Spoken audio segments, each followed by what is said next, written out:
Guys, it is finally time to talk about Weirdmageddon, the finale of Gravity Falls. That's right, once this review is over, we're finished with Gravity Falls. At least for now.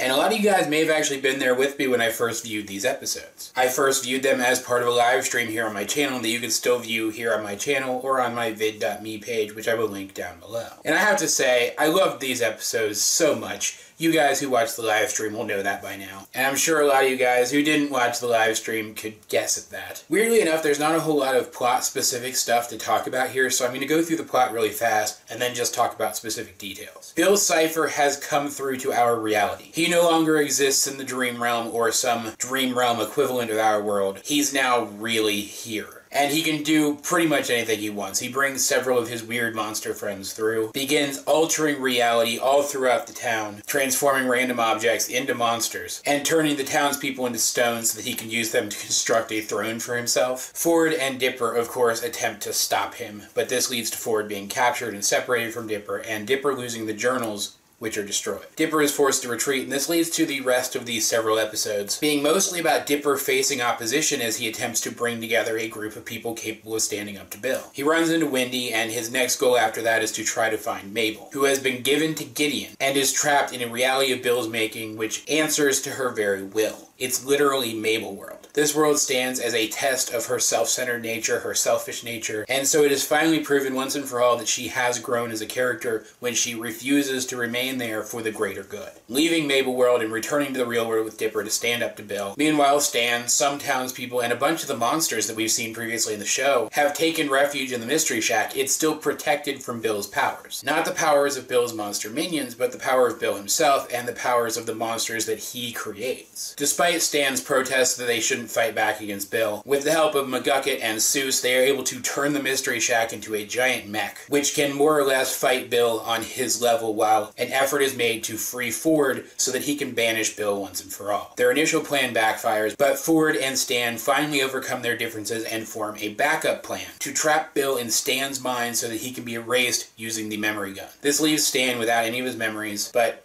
well, we'll talk about that in a minute. That is a great plot for the epic finale of a series, especially a series like this which so seamlessly blends humor, action, and mystery. The initial plan to stop Bill, the one that failed, had actually been foreshadowed very briefly in a previous episode, so it's not as if it came out of nowhere. And the memory gun, of course, has been built up before, so that didn't come out of nowhere either. All of the pieces for this plot already existed, they just had to be brought together. Pretty much everybody got something to do in this episode, even Gideon got something to do. I'll talk about this more in a minute, but Gideon does have a change of heart and comes over to the hero's side, not, like, completely. He doesn't, like, join with their little resistance group, but he does switch sides. Wendy is absolutely badass in this. Seuss is pretty cool. McGucket gets a lot to do, especially towards the end. Honestly, if I had to pick any prominent recurring characters who don't seem to get a lot to do, it's Stan and Ford, of all people. But since the two of them basically carried the entire climax, I can't really complain. Even Mabel's friend and Pacifica get things to do. Pacifica specifically basically concludes her character arc in the background of these episodes, which I thought was a great touch. Getting to see the town all weirded out was fantastic. I loved every second of that. And I genuinely didn't expect them to create an entirely new opening sequence for these few episodes. That was really neat, and really helped to give the impression that this was something special. Mabel World was amazing. Like, everything about it just screamed Mabel. It all oozed of her characterization, of her personality. I can't imagine a better way to visualize the phrase Mabel World. It was so perfect and showed just how truly these writers understand their characters. And I absolutely loved the way that her arc concluded because of Mabel World. She had no reason to ever want to leave. As far as she was concerned, this world was better than the real one because it gave her everything that she could possibly want, and would very likely continue to do so forever. It wasn't until she finally realized that others were suffering because of her inaction that she decided to do anything about it. That she gave up a literal dream world, making her own life worse for the benefit of others. Does she still have selfish tendencies after this point? I'd bet yes. People with selfish tendencies don't just randomly lose them for any reason. But this does prove that she has learned that she's not the center of the universe, that things don't revolve around her, that she's not the most important person. She has grown beyond all of that, and I think completely redeemed herself for the mistake that she made that started this entire mess. The mech battle between Bill and the Mystery Shack itself was so cool, and such a great idea, such an unexpected way to put the spell that protects the shack from Bill into practice in the episode. I didn't see that coming. And again, it was foreshadowed all the way back in, I believe it was the second episode, when we got to see that it was McGucket that built the monster in the lake, and again later when we saw McGucket build the giant robot for Gideon. It's something that I never would have expected in a million years, and yet it stemmed from the lore of the show. But overall, I think the biggest treat of these episodes was Bill himself. Bill is like a Loki-esque character, a Discord-esque character, a Q-esque character, to cite some examples from other fictions. He is effectively all-powerful, and he is so random and has such a unique sense of humor that you never know what he's going to do next. The difference here being that Bill is a lot more grotesque than those other characters. The things that he does are a lot more graphic and disturbing. And as a huge fan of horror imagery, I loved that. The amount of dark humor in these episodes was almost an overload. But if you are a fan of dark humor, I can't imagine a better episode to watch.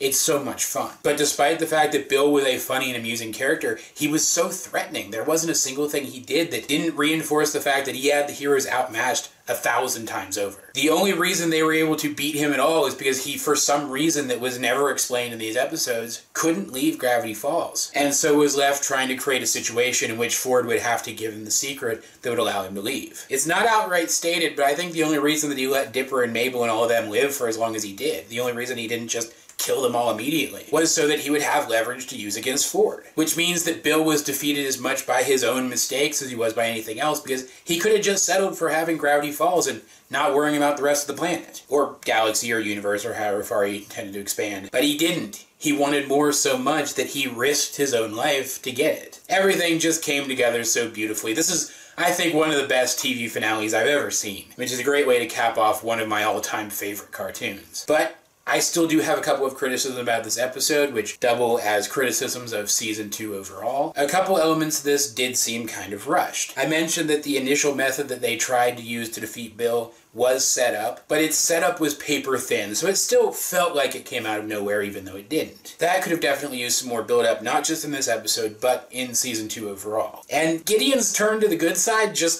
it felt really rushed. It felt way too rushed. We see Gideon, he's basically the leader of like a road warrior-esque gang, and he has sided with Bill not so much because he agrees with Bill's fundamentals or he enjoys the world that Bill has created, because Bill has given him Mabel. Quite literally, actually. He literally is in possession of Mabel because he is the one who guards the portal into Mabel's world. And they are able to sway him from Bill's side and basically turn him into a good guy simply by asking him what Mabel would want and reinforcing the fact that she wouldn't want this. It makes sense, like, it's something that I can believe he would choose, but I still would have liked to have seen a couple of instances, maybe over the course of this season, where he was shown to be a little bit sympathetic, because he had never really been shown to be sympathetic or even empathic up to that point. It's believable, but I think it could have been handled so much better. And this all stems from the fact that Season 2 overall, especially the second half of Season 2, has felt super condensed. I still enjoyed it. Don't get me wrong, but I feel it has been super condensed. I feel like they were originally going to get 3 seasons, or were originally writing for 3 seasons, then they had their time slots condensed down to 2 seasons,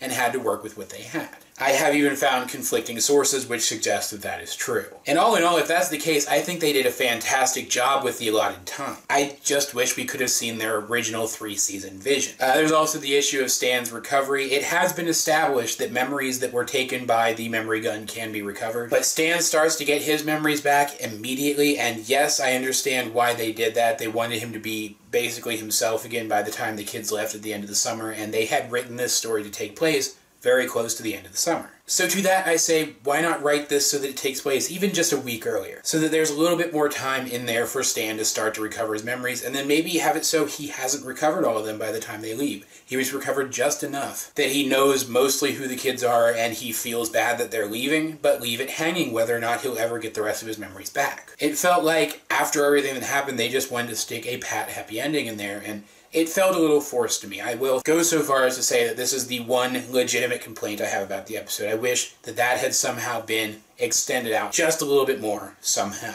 There are also some mysteries left unanswered and plot threads left unexplored by the time this show ends. The biggest mystery being what it was that was keeping Bill in town. I really want to know if anyone's come up with any theories about that. But I can say that some of these mysteries I'm sure will be solved, and some of these plot lines I'm sure will be explored, because we're getting a follow-up comic book series, I think, next year. And I cannot wait for that. I am so excited about that. I'm going to review the hell out of that. Since this is the first time that I've concluded the reviews for an entire series, I want to throw in a little bit of a overall series review at the end of this. Put very briefly, Gravity Falls, I think, is one of the best animated shows ever on television. It is, at the very least, one of my all-time favorite animated shows. I'd even say I'm happier with it so far than I am with Steven Universe, the show that I built this channel on. It blended so many things that I personally enjoy that I can't help but like it. And while I think there was some unevenness and there were some areas that were rushed, understandably so, overall I can't really say that I wanted more from this series because it delivered on almost every single front. Almost every single time. I am genuinely sad that my time viewing and reviewing this series has ended. Not to say I won't go back and view it again, obviously, because it's that good, but that first time has come to pass. I'll never be able to get that back, and it kind of bums me out. But knowing that there is still more to come from the people who made this show, more stories to come in this universe, has me so excited. I love Gravity Falls, and if you are someone who is watching this review and has watched any of these reviews without watching the show, go and watch it. It's so good. But guys, as usual, I'd like to know, what did you think of these episodes, and what did you think of this series overall? Let's get a discussion going in the comment section down below. Either way, this has been AJ22, and I will talk to you guys later.